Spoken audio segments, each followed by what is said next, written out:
అదేనా మీరు డ్రా చేసుకునే పరిస్థితిలో ఉన్నారా అని మిమ్మల్ని అడుగుతున్నా. 5 సంవత్సరాల్లో మొత్తం అందరూ నష్టపోయారు.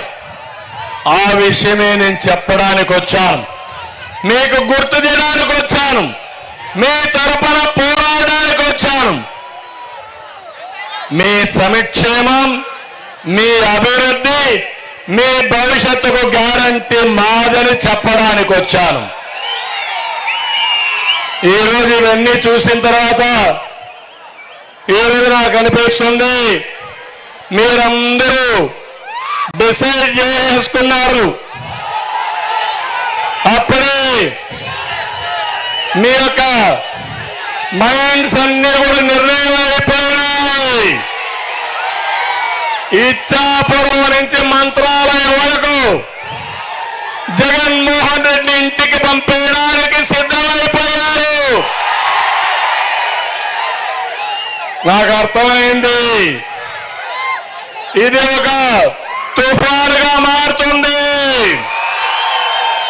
ఉధృతంగా వస్తుంది. అడ్డం వస్తే ఎవరు నిలబడలేరు. ఈ తుఫాను తాకిడికి ఫ్యాన్ గిలగిల కొట్టుకుంటుంది. కడారా ఫ్యాన్ ఉండాల్సింది డస్ట్బిన్ లో ఉండాలి. అది చేయాల్సిందిగా మిమ్మల్ని కోరుకుంటున్నా. చేస్తామని గట్టిగా చప్పట్లు కూడా చెప్పాలి.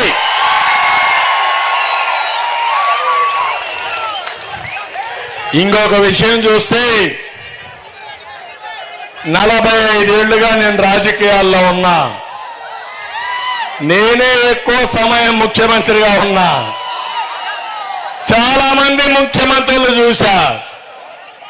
నా జీవితంలో ఇలాంటి ముఖ్యమంత్రి ఒకడు వస్తాడని, ఇలాంటి వ్యక్తి ఒకడు తయారవుతాడని నా జీవితంలో ఎప్పుడు ఊహించలా. మీరు ఎవరన్నా ఊహించారా అని మిమ్మల్ని అడుగుతున్నా.